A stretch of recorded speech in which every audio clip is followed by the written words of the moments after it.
Welcome back to Sneaker Impact News. I'm your host, Bryan the Botanist, and today I have a very special guest, Martu Freeman Parker. Welcome, Martu. How are you? Thank you. I'm great. It's great to be here. I'm excited.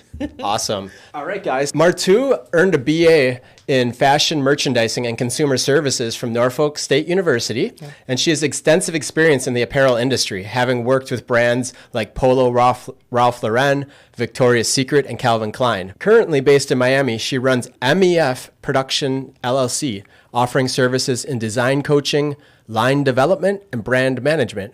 Martu is also the managing director of Mana Fashion Services and actively involved in Miami's fashion community through various leadership roles. That sounds really good. Awesome.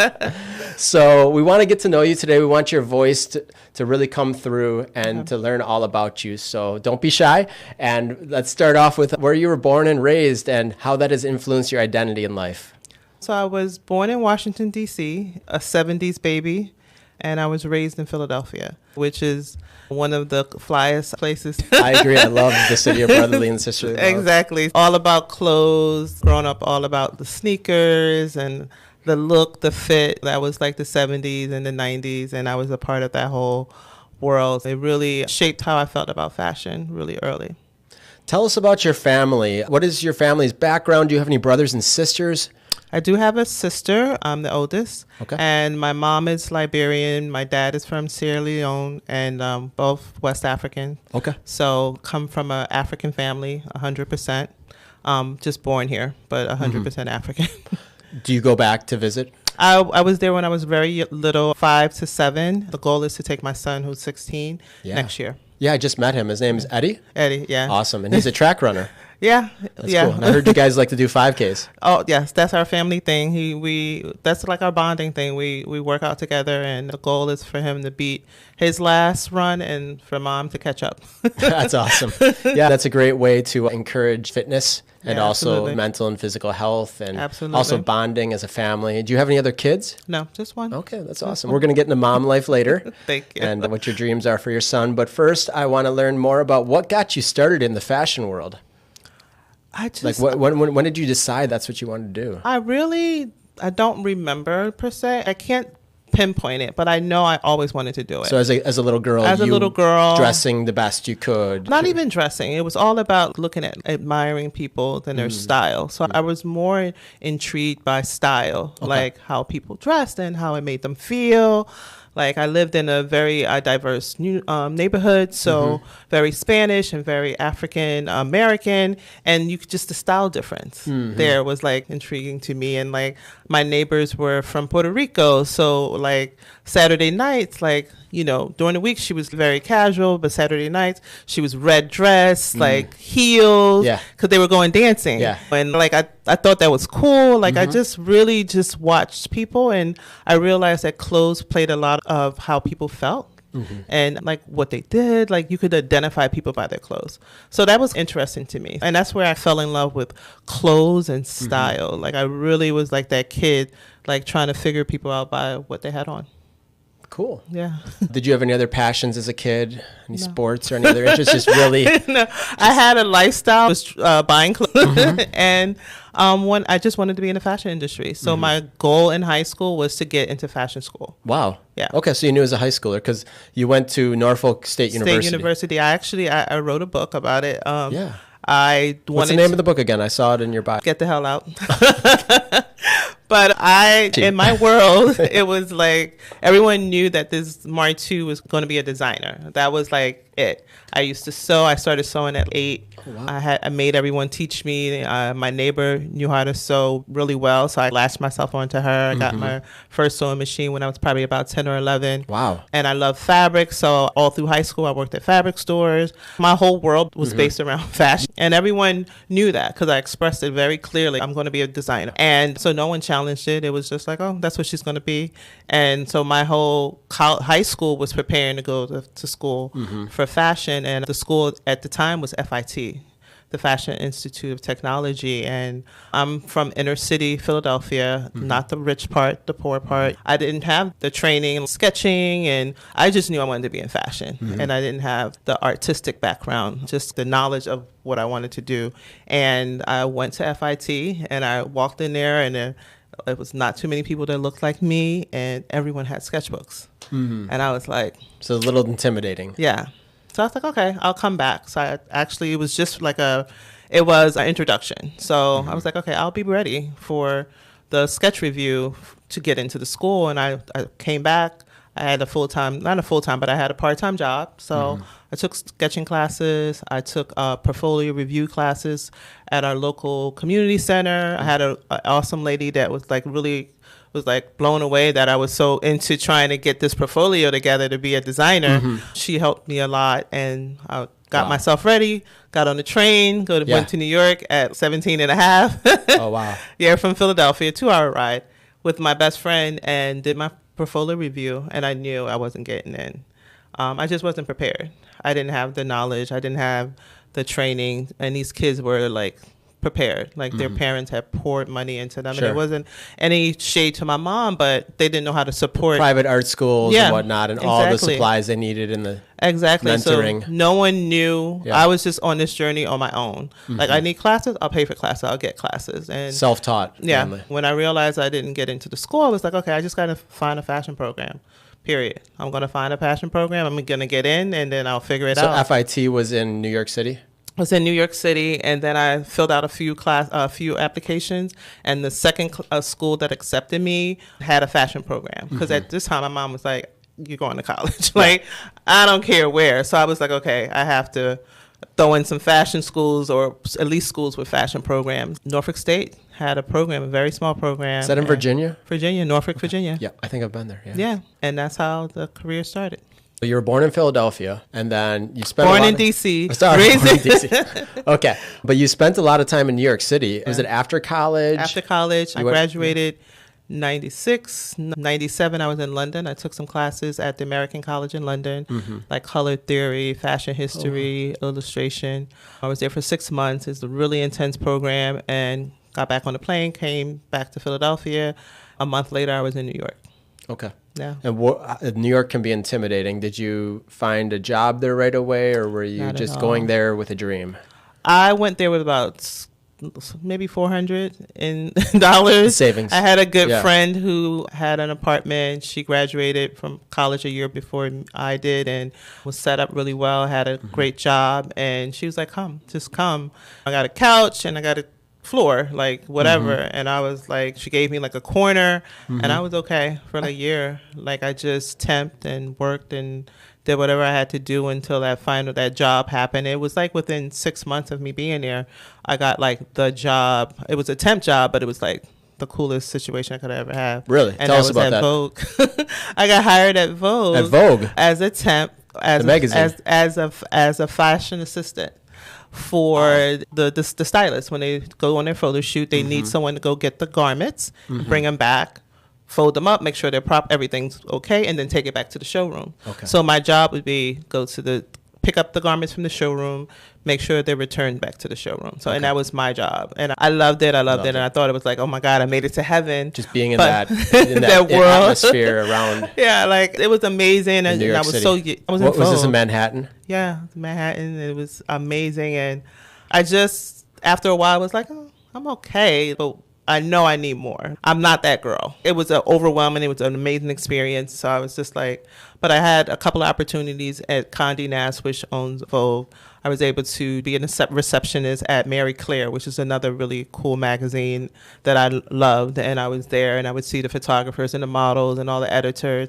And I was like, I love this world, but I didn't love it. I just loved that I was being a part of fashion. Sure. So I kept the temp going on. Like, the assignment was over and I didn't really pursue it. I was like, what's next? And a great opportunity at Ralph Lauren came up. Wow. And I took it. It was an internship. I was not an intern. I had been out of school almost 2 years at that point. But I was told, if you get a job with Ralph Lauren, you're in. Like, you're going to always get a job.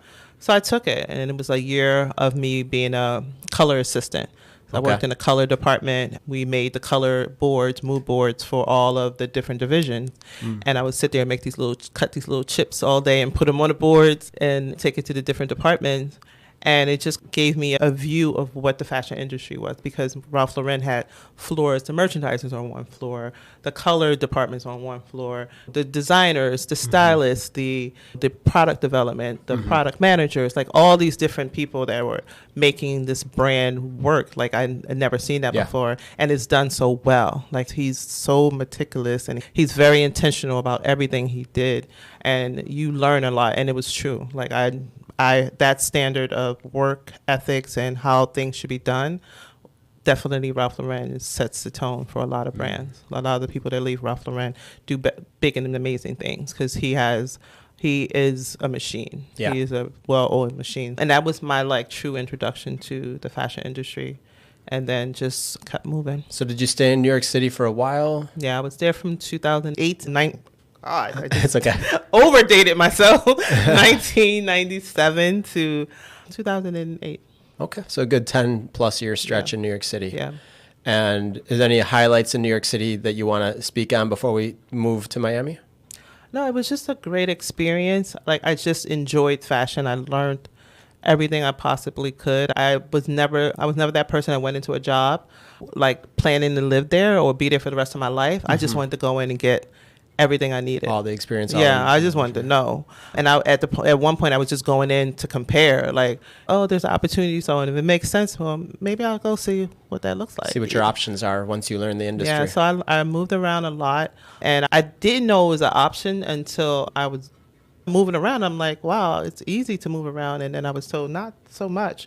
You're just able to because you have certain names and you've been around and you've learned a lot, so the easier you are to sell. And so I was able to be offered a lot of opportunities, whether it was freelance or permanent or projects. I got a lot of project opportunities being in that space in New York. So for new brands. Yeah. I know you worked for a lot of established brands. I saw Calvin Klein and Victoria's Secret on here. Yeah. Was that all in New York City as well? Yeah, all in New York corporate. Wow. Yeah. Very cool. Those are big brands. Those are as big as they get. Yeah. So what brought you to Miami? I got a Was little it the- burned out of New York, and I wanted a life change. I finally had my son. I wanted to be a mom, and I knew I couldn't do it in New York the way I wanted to do it. Be a mom and be actively involved in my son's life was important to me. And my first year, like his daycare was more than my rent. Wow. Because I needed it to be I needed a place that he could stay at least till 8 o'clock at night. Oh, wow. That's a long So day. I found exactly. Can you imagine, like Dropping him off at what, 7, and it was the 6? worst experience I've ever had in my life. And then you're missing him for 14 hours of the day. And then I pick him up, he sleep. And he's asleep when you pick him up. Yeah, he sleep like because they. So that's the lifestyle in New York City, though. And It's I just was like, not okay with that. It hurt me to my heart. So I actually moved to Philadelphia to be with my mom and just to get the support. Sure. And then I started commuting from New York to Philadelphia every day, which broke me to the core. And I was like, okay. You drove. No, I took the train or the bus. You took the train. Like, Okay. I wouldn't drive. And so I was like, okay, what am I going to do? I knew a lot about Miami. My sister had been here for at that time, about 6 years. She loved it. She raved about Miami. She's like, oh, Martu, that's a fashion industry here. There's about to be a garment with the design district and all these things. And she was really pushing Miami. And my son became a certain age. It was like, you got to figure it out. Yeah. And he's almost 2. And so I was okay. We just packed. We're going. Yeah. We're going. Cool. So and we moved in 2011. Okay. I moved here in about 2008, so Yeah. similar time. 2008 was hell on earth. Yeah, the housing market crash and everything. Yeah. Yeah, it was. And he was born that year. I remember being in a space like, what the hell is happening? Like, I'm a new mom. This can't be happening. Market's crashing. And I was like glued to the television because I actually had stock and things. And like I had like my whole career was in like investments and I literally lost a lot. Wow. And that was the okay, you gotta go. Because now you can't even afford your lifestyle. No. It was Wow. Yeah. Okay. Yeah. So that was a big turning point in 2008 and 2008. It was the best and the worst year. Okay. Yeah. Miami's definitely become an up and coming scene Yeah. in the world for fashion. Absolutely. Tell us about Miami's fashion scene and culture, what you learned when you moved here, and how it compared to New York City, or vice versa. Miami fashion is still not defined yet. It's not defined. Miami fashion is very culture based. It's based on where you're from. If you're from Colombia, if you're from Venezuela, if you're from the islands or wherever, that's how you define your fashion. New York is fashion. It doesn't matter where you're from, who you are.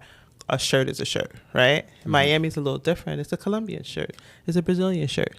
That's where when I came in, I was like, no, this is just clothes. There's no clothes. Not like the big names. Yeah, this is just clothes. It's not based around a country or a culture. Literally just a shirt or a dress. And that's, for me, that's where the difference lies. It's Miami or New York or LA. It's just fashion. Miami, it's Latin fashion. It's, wherever I'm from, that fashion.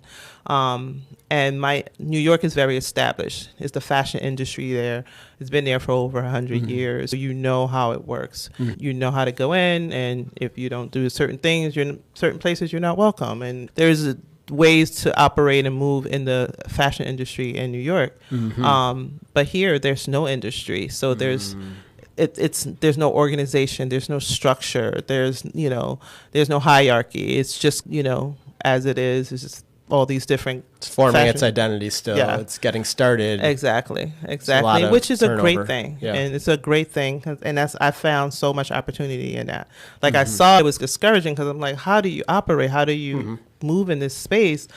But you can move any way you want. Sure. That's the beauty of it. There's no way. In New York, you have to move a certain way. In LA, you have to move a certain way. Here, you don't have any way. You can create your own way. And that was very empowering and very motivating for me to stay because I was like, I can figure this out. Very cool. Yeah. So tell us about Mana Fashion. What was your progression in Miami, and how did you get involved with Mana Fashion? So it's I'll give you a short version. Here in Miami, trying to figure it out. So I always had my company, MEF Production. I started in 1999 when I was in. And that stands for your name? Yeah. My name, Martu Freeman. Okay. And production, which I was production. About 99, I realized that I really like production and sourcing. And those are the jobs that I would get in these companies. Production manager, sourcing assistant. So I production being for like a shoot? No, for developing a garment. So working with the manufacturers, sourcing the fabrics, all the behind the scene things that people don't talk about. And that's what I really love to do in fashion. And that's the bread and butter of the fashion industry. If you go to any company, there's like these departments, and the largest department would be production. Department. Started that company, and when I moved here, I always had clients, and it would always be designers, emerging brands that I would help them with sourcing, finding manufacturers, helping them develop the product. I moved that business with me here, kept my clients in New York and up north, and I moved here, and I was like, where are the fashion people? Because I know there's a fashion scene. When I worked in New York at the Gap, I worked with people here in Miami. So I knew there were, You must have had some contacts here from New York. Yeah, but a lot of the places closed after 2008, and by 2010, a lot of the manufacturers had closed. So I knew it was fashion. Let me figure it out. Started going to events, talking to people, had a partner. We started a organization where we were going to help emerging brands in South Florida. We're able to get like a whole bunch of people on board, and our company fell apart. And I was just like, so I have no way. I don't know what to do here. Again, there's not a fashion industry, so it's not like I can go to Fifth Avenue or call the network I had in New York. It's not here. So I just started working my own company. I was like, I just got to figure it out. And I would meet people, and they would want to get into the industry and didn't know how. So I would take on a client.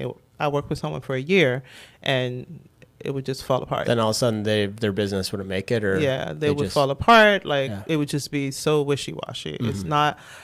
I was used to the New York mentality: make money, work, funding. And so I was like, okay, I got to figure this out. How do I make my business work here? What I realized, people weren't educated on the fashion industry. The people that were trying to get in the industry weren't from a fashion background. They had money, but they had no know-how or any education around fashion. So I started teaching. So I started doing workshops. Okay. So I would meet people, and they'd say, oh, I'd like to work with you. I have a clothing line. Take my workshop first. Okay. And my workshop was 2 hours, how to launch a fashion business. Wow. If you wanted to do a fashion business after my workshop, let's do it. Okay. But you had to be ready. You had to have the money available. You had to have, you had to Committed. have things. And it was a checklist. Sure. If you have all these things, let's go. Yeah. If not, come back when you're ready. So I did that from 2016 to 2021. Wow. Once every month I had a workshop. Okay. And from there I built my clientele. Like in person too, like the people come and you work. They would come at the workshop. After the workshop, then sometimes I would have 20 people, sometimes I would have 2. And I would the same workshop. It doesn't matter how many people showed up. I would do the same workshop. We have handouts. You fill out a questionnaire at the end. I follow up with you. You get a follow-up call, and I usually close a deal. I had a great closing. I would always get at least one client after every event, and I built my clientele from that. And I also built a community because a lot of the people knew they weren't ready to be in fashion. They would thank me. It was like, oh my God, I wanted to spend all this money, and I'm not ready, and I don't have the time. Sure. But when I am ready, I want to come back. So I had all these people and I was talking to people every month, but I was also very lonely because I had an office downtown, and that's all I did was have these workshops and work with clients. And the owner of the co-working places, what do you want to do? I said, it's not like New York. I don't want to make a New York, but it's like, there's no one here. Like, I have no one to bounce ideas. And she was like, well, do something about it. So I started a talk. It was called Fashion Talks Miami. Okay. My first event, I put it on Eventbrite. I had 77 people register. I had over 50 people come. And that's when I realized that Miami wanted a community. And I had like people I had met that were in the industry that I worked with. And I was like, let's sit on the panel and just have a talk. We just talked about fashion. And a lot of students came from the different universities. And that was it. It just started every month. I would just have a talk. The people that I was meeting or I knew, I would just have them. We would just talk. Sure. So every month it was a workshop. You were guaranteed you can meet up with me, and I would have a workshop. Great for networking, great for learning. And great for everything, great for business for me. And that's just what I did. And it was a community. I had 800 people on my Instagram, and I could put anything out, and I had half those people responding. So very engaged. Very engaged, because it was something that it was personal for them. Yeah. And they would come and we would talk, like we would have our talk and then we would talk for 2 hours. Like everyone would just sit down and just chat with each other because that was missing. And I was like, that's what's missing. Yeah. Like I knew it was cohesiveness between all the different people. Just sharing. So that kept going, and a lot of people started paying attention. I was like, how can I take this to the next level? And I wanted government help. Like, I want a space. And can I get funding? Should I become a nonprofit? And I had someone with the DDA at the time, and he said, Martu, just make us pay attention to what you're doing. You need to make noise. We need to see you. So I started going to Beacon Council and like all these city meetings and raising my hand. Hi, I'm in the fashion industry. And people turn around. What does that mean? Who is that and why? Yeah. Just standing up for fashion, because I realized here no one mentioned fashion. They would mention all the different industries and they would not mention fashion. Sure. And I knew firsthand that there was an industry here because I was dealing with them on a monthly basis. And so that became like what I did, which is go to all these events, meet people, talk about what I'm doing. People would come and talk, and then people wanted to talk on my panel. It was like a thing. Like people were like, why haven't I been invited to talk? So it became our community. Yeah. Yeah. So that was my intro into community building here in Miami, fashion community building. So MEF Productions has been a constant in Miami since you moved here, even before, it sounds. Yeah. When did you meet Mana Fashion Services? Because that's how I currently have heard a lot about you. Yeah, so I met through the Beacon Council. I went to the Beacon Council for support for getting a building for whatever this incubator or this fashion. I had 2 programs that I was pitching at the time, and I actually went to 2 different places, to Miami-Dade College and the city of Medley, to get a building to start this fashion incubator. And so a really wonderful lady at the Beacon Council said, you should talk to this man, Moish Mana. He's buying up all these buildings, and I know he has an art program, and I'm pretty sure he would want to do fashion. So I'll get you a meeting. So I was like, okay. So I got 2 really powerful, strong women that I knew who were in the industry. One was in marketing and advertisement, and the other one was in buying. She was a buyer for many years. And I said, we need to come together to talk to this man so he can understand that we want to do something around fashion. We put the proposal together. We met with him. We met with his people, then met with his people again, and then we got a meeting with him. And we had several meetings with him, and then the pandemic hit. and we were discouraged. The pandemic Everything just put a hold on it. everything, and so we were dismantling because we got together for this event to pitch to him, and so it started falling apart. But he gave us his WhatsApp, and every now and then he would send like general WhatsApp like messages to people, or he would post something. And I actually still had clients during the pandemic, and I needed to do some shopping. And the only place that was really open was LA to do fabric shopping. So I took my clients to LA. I took 4 people to shop for their collection. And I was just so pissed. I'm like, what is happening? The last conversation I had with this man, it was like, oh, we're going to do fashion here, blah, blah, blah. So I texted him. I said, there's no reason why I should have to get on a plane with my clients to go shopping to source when Miami is supposed to be the next fashion capital. Yeah. And I sent him this whole email on a text. And he's like, I can't talk right now, but when I get back in town, I want to talk to you. And that started. You struck a chord. Yeah. So a week later, I text him. And he'll come, let's talk. So he invited me, and we just had this big conversation. And for a couple of months, he kept including me in conversations. He's like, oh, tell him what you want to do in fashion. What do you see? And blah, blah, blah. And he would have these meetings, and he would have me come. And I was like, and then he wanted me to see what he was doing in New York and what he had done in New York. And he flew me to New York. And at the time, people in the company were like, what's going on? Do you work here now? And I was like, no, I don't work here. So I started giving him invoices for my time. And I remember the one invoice, like the second invoice, he was, you don't work here? And I was like, no, you never hired me. Wow. And that's when we started the process of me being hired. Okay. So I actually got hired. I was in Morocco on vacation with my family, and people were texting me, you need to get on a call. Moish wants you on this call. And I'm like, I'm in Morocco. Yeah. Like it's 1:00 in about 2 hours. Yeah. And they were like, you got to get on this call. And I'm like, when I came back, I was like, what's going on? Yeah. And everything happened. So that was in August, October, I was hired. Just this last year?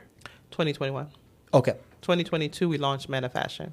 Okay. We launched Man of Fashion, and we decided that his goal for downtown is a fashion, tech, and culture hub.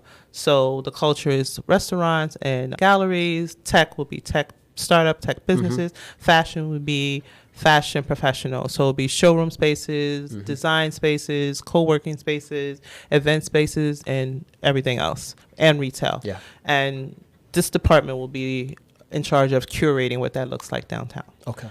And he was like, what do you want to do to start with first? And I gave him a couple of options, and it was like, we need to figure out what is the fashion industry. I was like, I have an idea, but we don't know.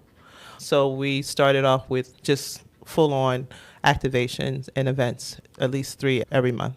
Happy hour, a networking event, or a talk, a panel discussion we would collaborate with brands, and just to understand who's who and see what people wanted and network. Every event will be at least 100 people, maybe 200, depending on the location. And we were just collecting the data and really talking to people and listening to them and seeing, what do you see in Miami? Why are you here? How are you a fashion professional? And we met so many people that did so many amazing things, and it's just been growing since 2022 when we launched. And you're the managing director. Managing director. Where's the central location for? Is it in Wynwood on or Flagler Street? So downtown. We're on downtown Miami. Because I know Mana has a big convention center in Wynwood. We have a convention center in Wynwood. I've been to that for the 3 Points Music Festival and for other runs. Events. Yep. A big place. Yeah, it's a huge place. The one in Wynwood, the area. So downtown on Flagler, which is down by like the courthouses and exactly. Yeah. So if you know anything about Manor Common, he owns, I think right now, about 80 buildings downtown. Oh, wow. So on Flagler. I just knew a lot that he had some properties in Wynwood. I didn't realize. 45 acres. What about the design district? Is that somewhere that you He was Wynwood and downtown. Okay. So that's a separate arts and fashion scene. Yeah. Okay. So what are some of the things you're most proud of with Man of Fashion? I'm proud of, I gotta say, I mean, I have to be, I'm a mom. So everything has been an accomplishment. We started from nothing. It was really just putting ourselves out there and really listening. So I think one of our biggest accomplishments right now has been we have studio spaces for designers, workspaces. And one thing I realized here in South Florida, people worked all over the place. So if you wanted to see a designer, you would have to go to Hialeah, you have to go to Kendall, you'll go to Fort Lauderdale in someone's garage or some random office space. And I'm like, that's not how the fashion industry or any industry works. People work together. And so we said we were going to do something downtown. It took about 1.5 years for it to get a go, but last June, it's a year this month, we opened our first design studio. So spaces maybe anywhere from 250 square feet to 1,600 square feet of workspace, design space, creative space. And right now we have 24 studios and 24 brands, designer slash. So like a co-op where many different people. So they all have their individual space, and then we have studio. we have a common space where they can. But they're so close to each other that this is right what you were next door. looking for, was keeping everyone closer together, versus spread out. Exactly, and the goal is to make Miami like that, downtown like that. So if you want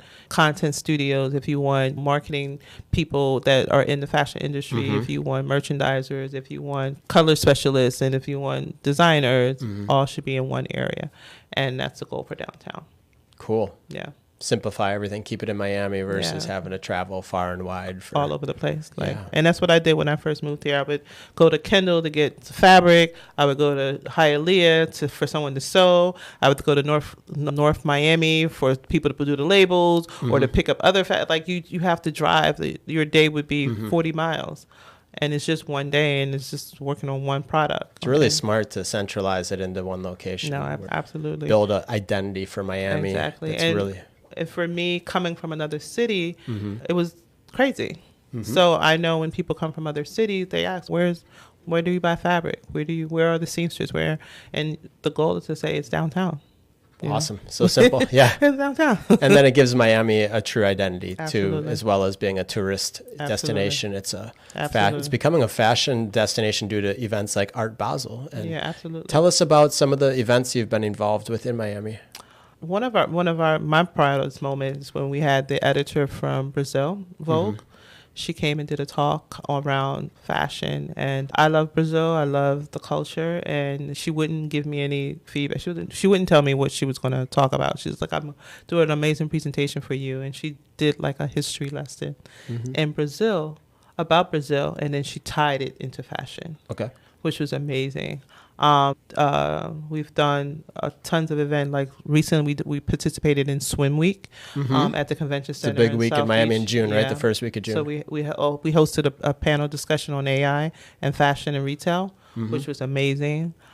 We've been doing a lot of great things. We have every year since 2022, we've had fashion innovation come in and do these fashion talks. So it's one day of just these fire chats with people from the industry in New York and LA and all over. They come to Miami, which no one's ever invited them here to talk about fashion. So we had people from Donna Karan and Ralph Lauren and Saks Fifth Avenue come and talk to our locals and our professionals and our students about fashion. So that's, I think, one of our proudest moments when we can get all these people in a room together on our behalf and have 400 people in the space talking about fashion. So that's a big, Okay, that's really cool to Yeah. Swim Week, and there's, are there other big events throughout the years? Art Basel, something you guys get involved in, or is that more of like the art scene? Because you know what, I like to be true to what things are, and people are making Art Basel about fashion, and it's about art. And if we do anything around art, it's fashion art, right? So people are, and I don't care if I offend anyone, but people are making this an opportunity, and it dulls down what its true intention is about. And I love art, and like the same way I love fashion. So if it's something around fashion, I'm not going to include art, unless it's truly related. So for us, we support brands. Like we will support designers that are doing events in our community. We have in our intimate, we have a WhatsApp chat. We have over 300 fashion professionals in our WhatsApp chat. So if anyone's in that chat puts a flyer in, I'm doing X, Y, and Z, we try to support. And then we have just brands that we're close to, that we've worked with, that we will support. But for us to say do something during Art Basel, as a company, absolutely. But as a fashion brand, if it's not fashion art, then that brings me to my next section, which is Sneaker Impact, Yay! which we're in the studio. Yeah. So how did you learn about Sneaker Impact? So our creative director actually did some research and found out about Mo. And I believe she was like, we should find out what he does. She found him online and I was like, to be honest, I was like, I don't know. I don't know. And her and our project manager came and did a tour, I think a year and a half ago, and did a video with him and just him telling us what he did. And we featured him in Voices of Our Community because our core community is about sustainability. Like what we realized about that made South Florida so special and such a niche market is our designers are very conscious and sustainability is very important to them. So when we started to create these different events and talks, we knew we had to put sustainability at the front. And our business model changed a little bit because our community was telling us, like, not saying it, but just by the actions and things that they were asking for, we have to change our core to be sustainable. Like, we have to support them. And he came up and was like, okay, so he's someone in our community. We need to find out what he's doing and how can we support him and share what he's doing to our community. And that's how we found Mo. I was hands off with Mo. I was just like, he's doing sneakers and he's probably reselling sneakers. People have a lot of, when they hear like it's used sneakers. And I was one of those people at first. I didn't understand what he was doing until I actually saw the video when he spoke about it. And then I guess late last year, I was able to meet him, and then he just kind of schooled me, and I was like, oh. He referred you today to me. He said, Martu is the face of apparel sustainability in South Florida. And so that's quite the... he gives these titles, right? But quite the introduction. I know he gives these titles and I appreciate it, but I only do what our community wants. Like 100% we listen to what they want. I'm not going to say I'm this sustainable like 100%, but I know what we're doing to the planet and I know what part I play. Sure. Yeah. And I know how important our industry needs to take responsibility for what we're doing. And the fact that I'll say 75% of the people in our community are 100% about being sustainable, that's what we are. Wow. And we stand on that. Take it seriously. So like recycled materials or upcycling. Upcycling, we have so many reusing people. things. Yeah, absolutely. Looking for solutions with fabrics and textiles. Just being with circular fashion. Just that whole world is a part of our community here. Using waste and things. And repurposing. People, like we have someone in our community who does embroidery, but her specialty is redoing your wardrobe. So you can I have blazers that she's done that I haven't worn in years. She'll put her embroidery on it and now it's this fashion piece. So just circular fashion. We have a lot of students who are now upcycling and we're helping them make it into a business and make it make sense. Fabrics for us, it's dear to my heart. That's my background. So building a fabric library where there's sustainable and organic fabrics, and you don't have to go to the stores that we have here and buy this fabric that you don't want to use, but that's the only option. Could be from a sweatshop, right? Exactly, or a place that's using polyester and fabrics with plastic and all these fair trade too, paying the original fabric. We don't have those options here in South Florida. No. So you would have to source online for those types of fabrics, and that's something that we're because there's not manufacturing down here as much. There's not wholesale. So you would have to buy retail, and the retailers that sell fabrics are selling the most basic, generic, unsustainable fabrics they could find. The cheapest, the better. And they're not really thinking about their audience here, who are young startups that are looking for sustainable options. They don't have those. We have Mood, which they're doing a great job, but again, there's not a lot of options for our designers. Yeah. How has Sneaker Impact gotten involved with your organizations now in the last year? I heard that we were recently at the St. Thomas University's fashion show. Yeah, absolutely. That was amazing. You guys did an amazing... They took recycled shoes and made the tops. Is it called fashion wear? But it was art. Art. Like for me, it was art. I'm going to put a video in right now, actually, from our Instagram of the models on the... Here. Let's dance. Let's dance.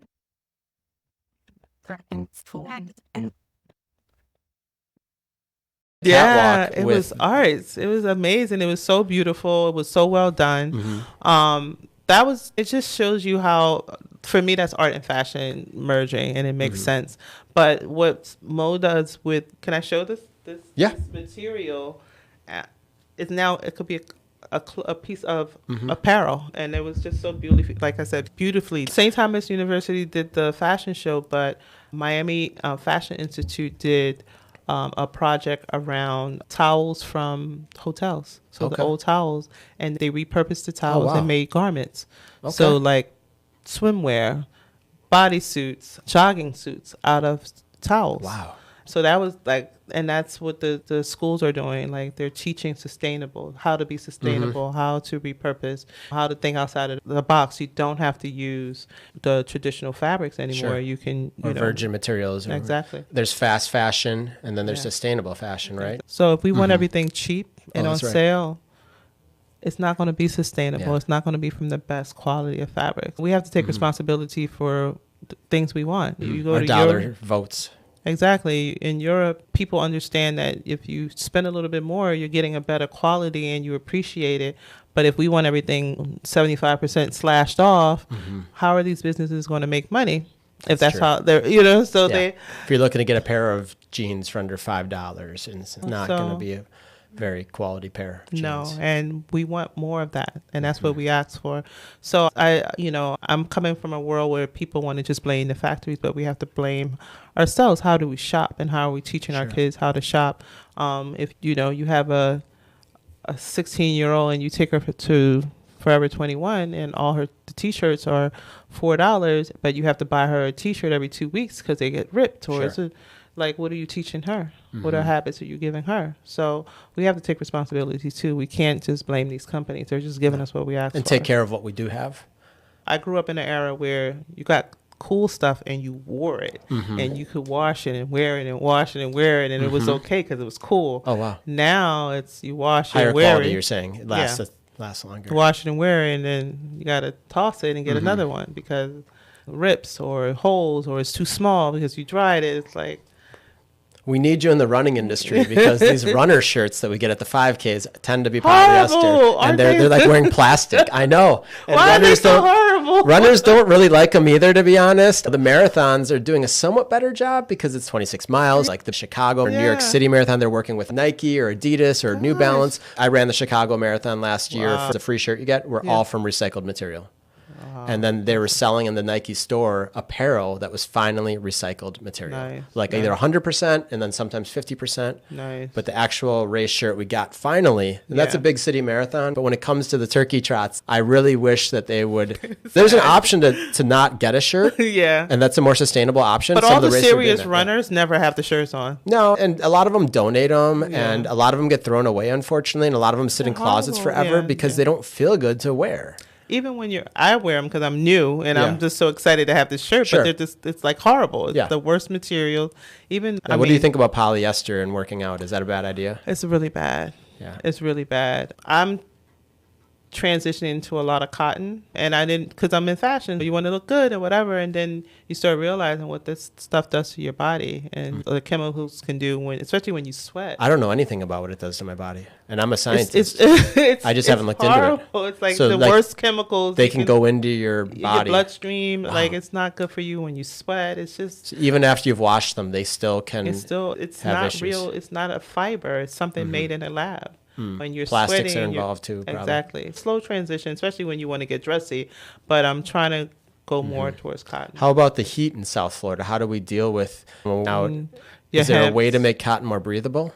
Cotton is the most breathable. It is breathable. Just cotton, how you use hemp, linen. I love hemp. I grew up in Wisconsin, and one of my friends owned a hemp store. Exactly. Hemp is very durable. Exactly. It's better. And it's sustainable. It's better than cotton, honestly. But we know cotton, so it's easier to put 100% cotton than 100% hemp. People are like, most people are like, what is hemp? Yeah. But so it feels good to mix it too, right? Exactly. Hemp has a different feel than That's an awesome fiber to have on your skin, especially in this weather, because it has the oils for sunscreen for babies, and it's good for if you're anything athletic or sweating and moving around. But it's also really good for baby skin. Bamboo, and what other things should we be looking for? Linen, linen, your cottons. Cotton blends. I know there's poly blends. And if you blend cotton with polyester, and Right. then it gets treated and all that stuff. If you want the feel, you're going to have to add some chemicals. But there's some amazing brands that are working on natural fibers like pineapple leaves, banana skins, and they're making cactus and stuff. they're making fibers out of those materials. So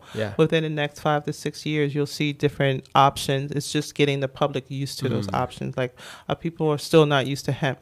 People are still not used to bamboo because it's either 100% polyester or blah, blah, blah, that they don't even know what these words mean and they buy it.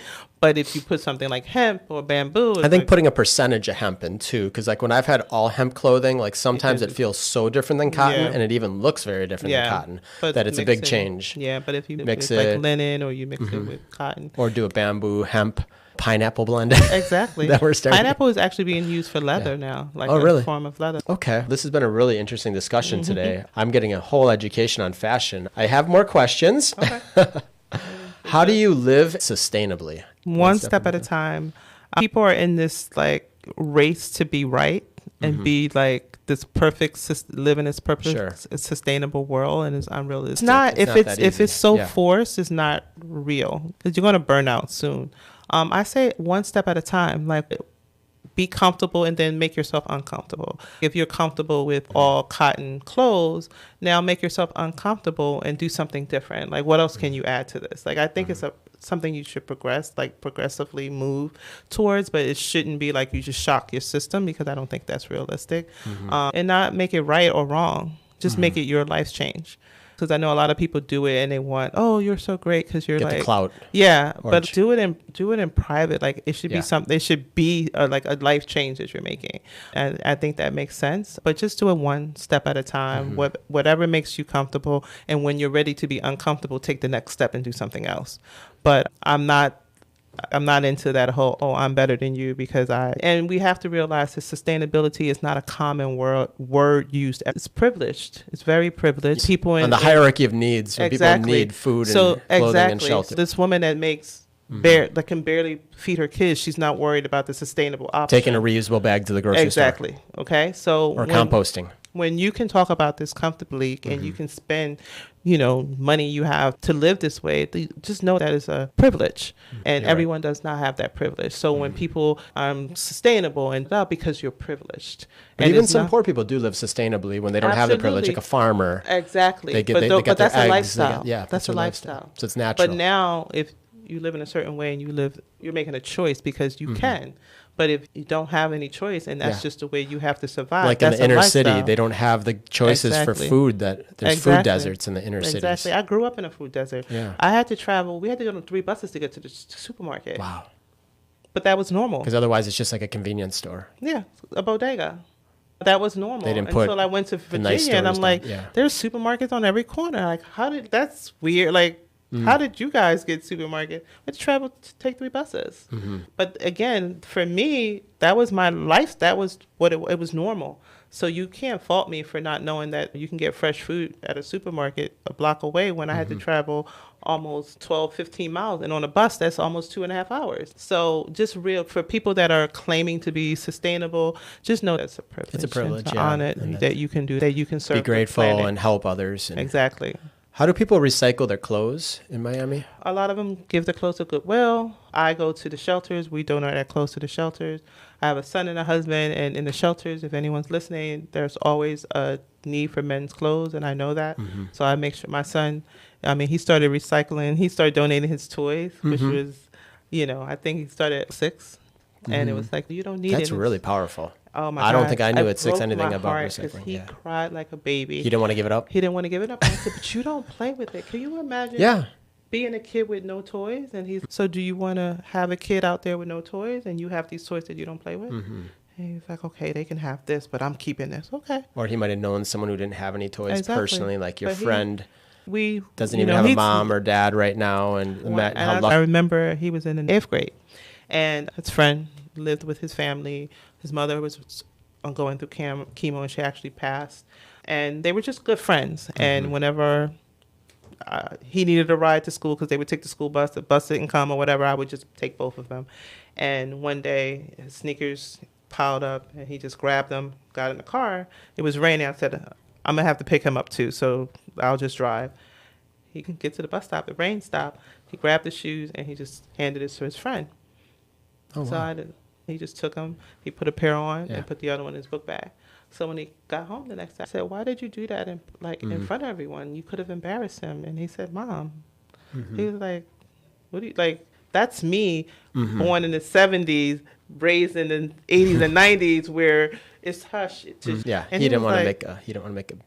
No, he want was to like, be humble about it. He didn't want to embarrass his friend. He literally put the sneakers on and put the other one in his bag, and I'm sitting in the car like, what just happened? You know, what just happened? But this is the world we live in. These kids are very conscious.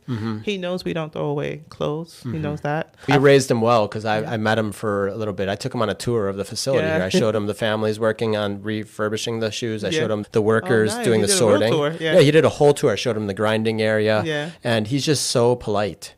And I'm a high school coach, and I have to say my kids that I coach in Miami Beach are polite too. But not all kids are polite, and not all kids are focused, and some kids don't even want to be here. Like, you can tell he actually asked me to take him on a tour. Yeah, I told him he wants to be here. You know, he doesn't like, I can't wait till my mom's done with this podcast so I can go play video games or something. No, you can tell that he's thoughtful and that he's kind.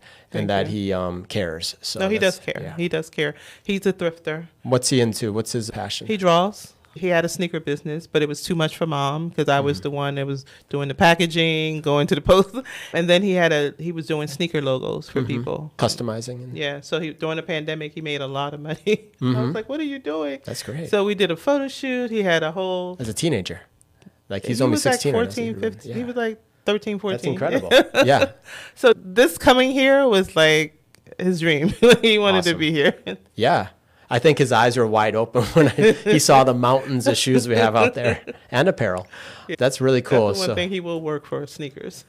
Mom life, like, we were going to have a little section on mom life. I think we talked a lot about mom life, but what are your dreams for your son that you want to leave to his generation? I just want him to be responsible. I'm just responsible, caring. I want him to be kind. I just want him to just I always tell him, be mindful of other people, like mindful of what you do. Decisions you make affect people. I love the word mindful. Yourself. Yeah, just be mindful. And he's always been a cool kid, right? And like, now that he knows he's a cool kid, I don't know how I feel about that. But in my mind, he's always been like a cool kid. Even like, he's always had his own identity. And I love that about him. Like, he's not afraid to be himself. Whoever that is. He doesn't, it's not, I came from a world where you had to fit in the box, and I always pulled away from the box, but it was a conscious decision to pull away and not be like other people, because it was like, you had to be. But he's not in that space at all. I love that. And having a really strong mother figure who's been successful, I think, is important in a child's life, as well as a father figure. Yeah. And he has both, so he's doing. He has his father. He has two. He has two dads. So cool. He is, two is even better than one. He has a stepdad and a dad, and I think both of their identities I see in him. But I definitely see that he has carved out his own little space for himself, where it's the Eddie world. And he's a great track runner, I heard too. Do you know what distances he likes? He said he likes long distance. So that's more like the 800 or the mile. He likes to run. He likes the marathons. He likes the long runs. I heard you guys are doing 5Ks like we talked about earlier. That's great. We'll invite him, and we do a lot of races that we collaborate with. So we'll keep you guys both on the guest list. What are some of your favorite things to do in Miami with your family besides being a fashion designer? We like to eat. We're eating. We like to eat, so we like finding new places. And we're beach people, but not like tanning and like hanging out. We're like late night, go to the beach, sit on our lawn chairs and like meditate and reflect and talk. So let's go to the beach. Take some food and some stuff and just hang out in the chairs. Hang out.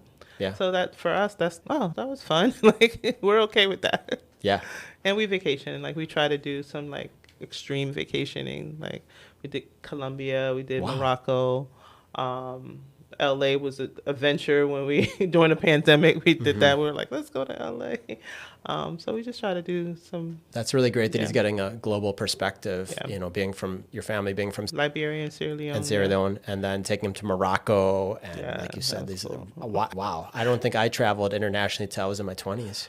So he's really getting. 2 years ago. That's amazing. Yeah. What's going on this summer for you? Any projects that you're really... With Mana, we slowed down in the summer. We realized that everyone leaves Miami, so it's kind of hard to have events.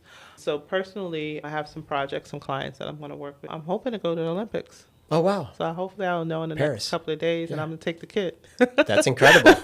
Exactly. Well, it would be about cool, a month right? from now. July 20th through August 11th. And I've always wanted to go to the Olympics. Same. Always. I've never been to one in my life. Oh, my God. I'm so excited. And if that happens, then we'll know where I'm packing early. And it's so I know how things are aligning because we had an event for swim, and I met he's a designer, he's an author, and he was like, oh, I just want to pick your brain more too. And so we started talking, and he's, by the way, I'm going to the Olympics. He's doing the track suits for Barbados and another country. Oh, wow. And I was like, seriously? Wow.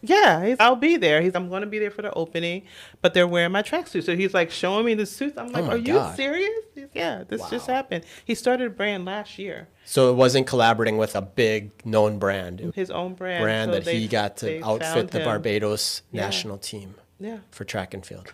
Okay, let's keep an eye on that, guys, at the Olympics. So I'll get you Barbados and the 100 and the 200 and he's doing the tracksuits. 400 and the hurdles and everything. That's awesome. Yeah. Any shout outs you want to give to people? Shout out to my Mana Fashion team, Alexandra, Dominique, Matilda, Moish, the owner, and Frank. And just everyone in Miami. Come see what we're doing. Come to Mana Fashion. We're on Flagler Street, 15 West Flagler. We have our office there, and we can show you our showrooms and our designer suites. We have open house every other Thursday. Every first and third Thursday of the month. Okay. You can come. So twice a month they can just pop in to the suites, on a Thursday, any time of day, or from 12 to about 7. You can come in and visit our designers. They usually have their suites open. They usually have things for sale, or you can just come and chill with them. I want to check it out. I haven't been down. I know that downtown has been transforming a lot. There's like a jewelry district downtown as well. Yeah, that's been there for a while. And I haven't seen the fashion district yet, but I'd heard the rumblings of Moshi buying some of the properties down there. He bought a lot down there. So we just started this one of the buildings that he owns. It was all lawyers, and now is a combination of fashion designers and lawyers. Okay. So it's a nice combination. Yeah. You might get off the elevator and be like, whoa, but then you go down and there's like a design studio. Yeah, everyone's super cool. Interacting together. Yeah. What we talked future goals for your son, but what are your future goals for yourself in the industry, and what are your dreams for the industry to turn into in Miami? More community building. I don't know if it stops here at Miami. I'm 100% African, and I would love to do something in West Africa, both places, Sierra Leone and Liberia. But really, I just want to keep supporting designers and the fashion community. We're in a space where AI and all these things can just come and, turn it upside down. And I just want to make sure that fashion is strong and we can survive, and creative people have an outlet, and we're still needed for the world to create. The art of sketching is going away. The art of pattern making, you can speak it into existence now. But as far as fashion, it's an art and it's a talent. It's a gift. It's like singing, it's a gift when someone can just sketch something and it's unbelievable, or sing something, when that goes away, like AI music and AI films, and like you see what happened to the film industry when writers aren't needed. Writing is an art. So when you take away these gifts, like that's what outlets will we have for these people? These are artistic people. These are left brainers. So what are we putting them out of? I have a left brainer in my house. I'm a left and right. So it's like, how do we expect these people to survive? Yeah. You can't have too many value the individuality of people. Yeah. And that it's it's like a signature, like a Polo Ralph Lauren is that's an identity that AI could try to replicate, but it's not.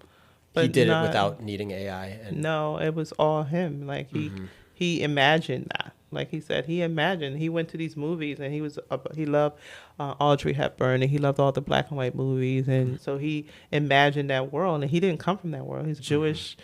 He grew up in the Bronx, and like he created this world that he lives in to this day. And when you work for him, you live in that world. You come in, you don't use paper cups. You use a glass. You eat out of a plate. You live at a certain standard in his buildings. You have to operate in that way. You have to be Ralph Lauren. You have to live that lifestyle to understand the product and to understand the brand. And you come in there and it switches on that you're at Ralph Lauren and this is how you have to think and this is how you operate. Yeah. The culture is important. So that was something that's taught, period. Yeah. If I go into any project, I have to embody that project to understand it. That was taught to me. I can't fake it. I got to understand it, and I have to understand why I'm doing these things and how it relates to the product. And I just don't want us to lose that when it comes to fashion. Yeah, right now, we don't really have a lot of fashion. We have a lot of great marketers. So when you take, and then you add AI, so like creativity is here, then you have marketing, then you have AI. Sure. And that's not okay.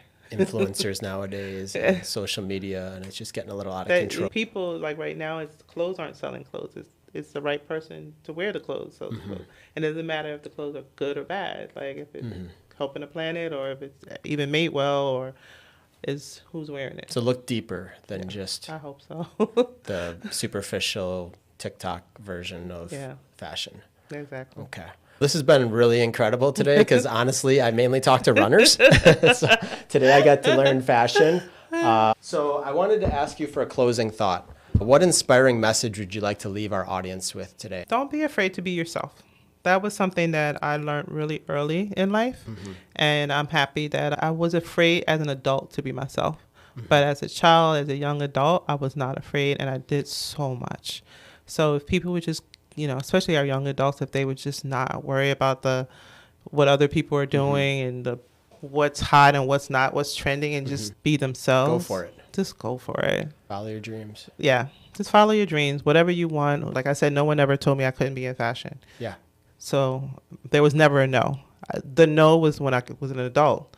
And people were like, oh, you can't do that. And I would second guess myself, like, can I? But 13, 14, 21, 22, 30, like, it was never a no. So, and I love that. I love the young me. Ignore like the dream killers too, like people that might say, oh, you're not from that type of background. What business do you have being in fashion? Exactly. No, that's what you When I got there, people were like, what are you doing here? Yeah. Are you and I was like, oh, I'm here. Well, fashion can be just part of your DNA. Yeah. What you're born with, because like you had also so many different influences. Yeah. Versus some people who don't have as many influences. Like when I interviewed someone from Puerto Rico, he was telling me about how all the colors in Puerto Rico influence his style. Yeah. There's a very colorful society over there. Versus like suburban America is probably not quite as influential in fashion as Sierra Leone. Yeah, one thing about African culture, clothes and how you dress and how you present yourself is very important. So I remember meeting this one lady and she said, I went to Sierra Leone and she said, I went through during the war. And she said, one thing I noticed is that these women had this beautiful braids and they were all like, if they would come to church, they were always dressed, even if they were sad, because that's a part of ours. Like you present yourself always at your best. And I saw that with my parents. And like my mom, she was beautiful. She dressed really well. My dad was a mechanic. He would come home, take a shower, put mounds of cologne and wear his like velvet robe, and he thought he was like Billy D. Williams. And I saw that, and like those are the things I was just like, the dad that walked in the door with the dirty grungy clothes and the dad with the robe on and a cologne who thinks he's now Billy D. Williams. And like clothes did that, like he changed his clothes and his his whole personality changes. And I noticed that about and that's grabbed me. I was like, clothes powerful. Very powerful. And I was just noticed that. And I'm like, wow, I want to be a part of that. Like, I want to be able to change people's feelings and make them feel strong or make them feel loved or make them feel sexy or whatever. Yeah. And that's what I really noticed about clothes. That really drove, like, how it made people feel and their reaction to people seeing people. Like my mom would see I would smell him, but my mom would see the robe and be like, oh, and now her mood's change. And then it's like, it's a robe. Go to Disney World and see the adults in like their costumes. Yeah. Like that's their happy place. And they're good and they're not apologetic and they're just in their space. Like they're living their childhood. They're in their happy pace, and it's like a T-shirt with or whatever they're wearing. So it's clothes is very powerful, and people, oh, it's just clothes, it's just fashion, but it's for a lot of people, it's everything, and for all of us, it's something because we all have to That's how you wear express it. yourself. Yeah. Sometimes I like to wear black because it's just a really strong, like formal color. Exactly. And black is just unapologetic. It's just going to always be flawless anyway. It's the easy run too. That was my color in New York. I wore black all day, every day. There's Even a Miami. meaning behind that too, right? Like you had black versus when you're red. when you're in fashion, clothes are just like you're in it all day. You just throw your black on. Like it's just easy, and it's not fussy. You're not fighting. You go into a space where you're seeing all this color and all this, and black is easy. And you'll notice a lot of people in the fashion industry, all black. Awesome. Yeah. Cool. I hope everyone enjoyed this as much as I did. I'm sure they will. Okay. All right. Thank you so much, Martu, for coming today. Thank you.